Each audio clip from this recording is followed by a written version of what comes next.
Hello welcome दोस्तों, स्वागत करता हूँ फिर से आप सबको के अपनी इस चैनल में। तो अभी इस टाइम पे बीटीसी में हमें थोड़ा बहुत ड्रॉप डाउन देखने को मिला है, जो कि एक्सपेक्टेड था कि बीटीसी में similar kind of drop down आए। तो इस ड्रॉप डाउन के दौरान बहुत सारे लोगों ने शॉर्ट पोजीशन भी लिया होगा और अभी इस टाइम पे बहुत सारे लोग फंस भी गए होंगे। तो इसके ऊपर मैं पूरा डिटेल्स में यहाँ पर बात करूंगा कि क्या मूवमेंट हो सकता है और अभी इस टाइम पे क्या पॉसिबिलिटी है मार्केट के अंदर। जैसे कि बीटीसी के ऊपर मैंने ऑलरेडी मल्टीपल टाइम डिस्कस भी करके रखा हुआ है। बाकी अगर आपने वीडियोस को मिस करके रखा हुआ है तो मैं आपको रेकमेंड यही करूंगा कि हर वीडियो को जरूर से देखने की कोशिश करना, ताकि आपको जो है यहाँ पर कुछ नई चीजें यहाँ से सीखने को मिल जाए। ठीक है, तो फर्स्ट थिंग इज दैट कि अब इस टाइम पे देखोगे तो ऑलरेडी हम सबसे पहले बात करेंगे लिक्विडेशन के बारे में। तो ये सबसे ज्यादा इंपॉर्टेंट होती है लिक्विडेशन, क्योंकि लिक्विडेशन अगर आप देखोगे तो लिक्विडेशन लिक्विडेट लोग होते क्यों है वो हमें सबसे पहले समझना पड़ेगा। लिक्विडेशन का मतलब यही होता है कि लेट सपोज कि मैंने एक ट्रेड लिया किसी भी एक कॉइन के ऊपर, $1 में मैंने ट्रेड लिया है। ठीक है, तो मैंने स्टॉप लॉस नहीं लगाई और मैंने यहाँ पर अपना ट्रेड को ऐसे ही छोड़ दिया। मुझे ऐसा लग रहा है कि प्राइस ऊपर जाएगा, या फिर मैं गैम्बलिंग कर रहा हूं जिसके कारण मैंने अपना स्टॉप लॉस नहीं लगाया। तो प्राइस क्या हुआ कि प्राइस अचानक से आके यहाँ पर प्राइस नीचे आ गया, जो कि आप मान लो कि प्राइस आ गया $0.79 के आसपास। तो यहाँ पर क्या होगा कि मैं लिक्विडेट हो जाऊंगा। तो ये जो लिक्विडेशन होती है, लिक्विडेशन का मतलब यही होता है कि इन शॉर्ट में अगर आपको कहूं तो जो भी पैसे आप लगाते हो उसमें से आपको कुछ भी नहीं मिलेगा, पूरा पैसा जो है आपसे मार्केट वापस ले लेगा। ठीक है, तो इस चीज को ही लिक्विडेशन बोला जाता है।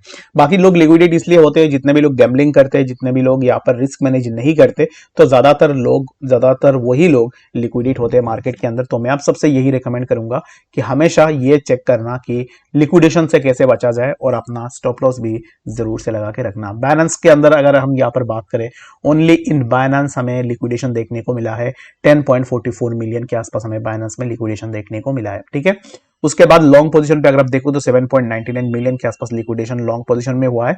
एंड यहाँ पर शॉर्ट पोजीशन पे 2.45 मिलियन के आसपास लिक्विडेशन हमें देखने को मिला है। यानी कि OKX में भी आपको सिमिलर काइंड ऑफ देखने को मिल जाएगा। यानी कि इतने जो लिक्विडेट हुए हैं, यानी कि इन लोगों का ये जितने भी पैसे उन्होंने ट्रेड में लगाया था, पूरा पैसा जो है यहाँ पर मार्केट ले गया। ठीक है, तो इसके लिए हमेशा स्टॉप लॉस रखना जरूरी है और स्टॉप लॉस के साथ अपना रिस्क के अकॉर्डिंग आपको अपना ट्रेड को सेट करनी चाहिए। ठीक है, तो आई होप कि आपको लिक्विडेशन के बारे में समझ में आ गया होगा। तो चलिए फिर हम बात करते हैं अब इस टाइम पे कुछ इंपॉर्टेंट न्यूज़ेस के बारे में। भाई, अगर आपने अभी तक हमें ट्विटर में फॉलो नहीं की है तो ट्विटर का लिंक मैं डिस्क्रिप्शन में डाल दूंगा, वहां से जाके भी जरूर से फॉलो कर लेना। ट्विटर के अंदर होता क्या है, जब भी कोई भी इंपॉर्टेंट एंड लेटेस्ट अपडेट्स निकल के आएगी वो तुरंत आपको हमारे ट्विटर हैंडल के ऊपर देखने को मिल जाएगा।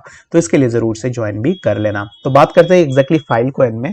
अब इस टाइम पे अचानक से क्यों फाइल कॉइन में हमें मूवमेंट देखने को मिल रहा है। ठीक है, तो यहाँ पर ये जो ट्वीट है ना, ये ऑलरेडी मैंने डाल के भी रखा हुआ है। तो इसलिए मैं हमेशा बोलता हूँ कि ट्विटर में ज्वाइन कर लेना, ताकि आपको ये सब चीजें आपसे मिस ना हो। ठीक है, तो अभी इस टाइम पे सोलाना ने पार्टनरशिप किया हुआ है फाइल कॉइन के साथ, और सोलाना का एन है यहाँ पर जो है एम जो है वही है कि एक्सेसिबिलिटी एंड यूजेबिलिटी को यहाँ पर जो है इंक्रीज करना, और जो उनका इंफ्रास्ट्रक्चर है वो इंफ्रास्ट्रक्चर प्रोवाइड करना बाकी जितने भी ब्लॉकचेन मेकर्स है उनके लिए। ठीक है, तो अब इस टाइम पे कोई भी अगर एक्सप्लोर करेगा ब्लॉकचेन यहाँ पर सोलाना ब्लॉकचेन को, तो उसको यहाँ पर जो है डाटा हिस्ट्री वहां पर देखने को मिल जाए। तो इन चीजों के कारण उन्होंने यहाँ पर पार्टनरशिप करके रखा हुआ है फाइल कॉइन के साथ, जो कि एक अच्छा खासा पार्टनरशिप है। हो सकता है कि इसके कारण आगे आने वाले टाइम में आपको फाइल के प्राइस के अंदर एक अच्छा खासा और भी मूवमेंट देखने को मिले। बट अगर आपको नहीं पता है, file coin one of the best fundamentally strong coin है, जिसके ऊपर मैंने last back in 7 to 8 month एगो मैंने बात की थी कि फाइल आपको आने वाले टाइम में लॉन्ग टर्म पोर्टफोलियो के अंदर बहुत अच्छा खासा प्रॉफिट बना के दे सकता है। और मैंने जिस पॉइंट के ऊपर बात की थी वहां से फाइल ने अराउंड 200% के आसपास ऑलरेडी मूव भी कर ली है।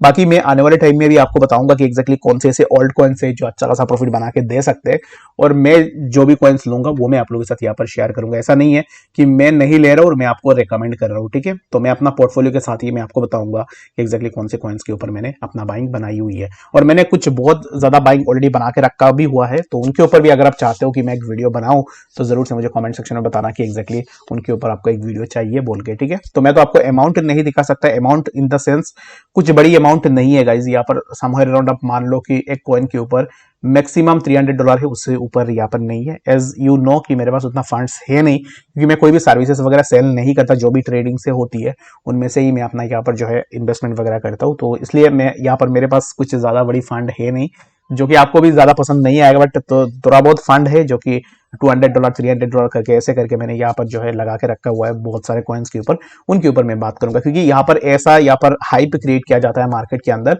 जो भी नया इन्वेस्टर आता है उसको ऐसा लगता है कि यहाँ पर देखो इस बंदे ने इतनी बड़ी अमाउंट में अपना इन्वेस्टमेंट करके रखा हुआ है तो उसका पैसे बहुत ज्यादा बनेंगे, क्योंकि ये एक साइकोलॉजी बिल्ड हो जाती है लोगों के अंदर।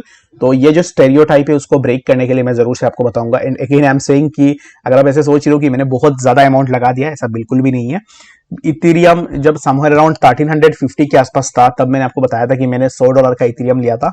उसके बाद जब मार्केट थोड़ा नीचे आया था उसके बाद मैंने और भी $50 का लिया था, यानी कि टोटल मैंने यहाँ पर इथेरियम के अंदर इन्वेस्ट किया था 436 के आसपास डॉलर के आसपास मैंने इथेरियम के अंदर इन्वेस्ट किया है। मुझे इन्वेस्ट और भी करने का मन था इथेरियम के अंदर, बट अनफॉर्चुनेटली मेरे पास उतना पैसे थे नहीं। अगर होता तो मैं जरूर से एक इथेरियम को जरूर से उठा लेता। ठीक है, मैंने जब इथेरियम को लिया था तब भी मैंने आपको वीडियो में बताया था कि मैं इथेरियम में अपना बाइंग बना रहा हूँ। अगर आप बाइंग बनाना चाह रहे हो then you can do your buying as well. बाकी जिसने भी बनाई होगी तो अब इस टाइम पे देखो 1300 से इथेरियम कहाँ तक पहुंच चुका है। ठीक है, तो बाकी यहाँ पर अफसोस करने वाली कोई बात है नहीं। अगर आप ऐसे सोचते हो कि और भी अपॉर्चुनिटी नहीं मिलेगा, अपॉर्चुनिटी आएगी। मैं जरूर से यहाँ पर ढूंढूंगा कि किन कॉइन्स के ऊपर यहाँ पर अभी इस टाइम पे इन्वेस्ट किया जा सकता है और उसके अकॉर्डिंग मैं भी आपको यहाँ पर जरूर से बताने की कोशिश करूंगा। अभी इस टाइम पे right now I don't have much funds to invest on alts, तो इसलिए मैं अभी इस टाइम पे उतना नहीं ढूंढ रहा हूँ। जब मैं इन्वेस्ट करूंगा तब मैं आपको जरूर से बताऊंगा। और बाकी अगर आपको ये जानना है कि मैंने कौन कौन से कॉइन्स के ऊपर इन्वेस्ट करके रखा हुआ है तो कमेंट सेक्शन में बता देना, मैं जरूर से आपको बता दूंगा। बाकी यहाँ पर और एक चीज है ना, ये कोई भी फाइनेंशियल एडवाइस नहीं है। क्रिप्टो बहुत ही ज्यादा वोलेटाइल है। अगर आप कोई पे भी अपना यहाँ पर इन्वेस्टमेंट लगा रहे हो, अपना बाइंग सेलिंग कर रहे हो, तो उससे पहले ये सोच लेना कि यहाँ पर प्रॉफिट होने की चांसेस जितना है उतना लॉस होने की चांसेस भी है, ताकि आने वाले टाइम में आप ज्यादा एक्सपेक्टेशन ना रखो और आपको यहाँ पर जो है दुख भी ना हो। ठीक है, तो चलिए बात करते हैं अब इस टाइम पे बीटीसी के बारे में कि एक्जैक्टली बीटीसी में क्या मूवमेंट हमें देखने को मिल सकता है। और बाकी ट्विटर में ज्वाइन करना चाहते हो तो लिंक आपको डिस्क्रिप्शन में मिल जाएगा, वहां से जाके ज्वाइन करना। ट्विटर के ऊपर आपको जितने भी न्यूज़ेस है सब आपको ट्विटर हैंडल के ऊपर देखने को मिल जाएगा, तो जरूर से फॉलो कर लेना, आपको डिटेल्स में बातें समझ में आ जाएगी। ठीक है, तो बीटीसी इस टाइम पे देखो तो राइट नाउ जैसे कि मैंने यहाँ पर मार्क करके रखा हुआ था बीटीसी के लिए 51,300 and right now the price of BTC is taking support on this particular zone as well. और यहाँ से सपोर्ट लेने के बाद प्राइस फिर से ऊपर निकलने की कोशिश कर रहा है। तो नेक्स्ट हम क्या मूवमेंट यहाँ से एक्सपेक्ट करेंगे, तो the next movement for the BTC would be that की प्राइस कुछ इस तरीके से यहाँ से मूव कर सकता है, जो कि अराउंड 52,632। अगर इसी जोन से अगर हम ब्रेकआउट लेते, लेट्स सपोज कि we have taken breakout of this zone, then यहाँ से ब्रेकआउट लेने के बाद प्राइस में कुछ इस तरीके का मूवमेंट भी हो सकता है। तो अभी यहाँ पर for now if you are looking for short position in BTC, तो मैं अभी इस टाइम पे स्टिल आपको यही बताऊंगा कि शॉर्ट के लिए मैं अभी इस टाइम पे बिल्कुल भी नहीं देख रहा हूँ।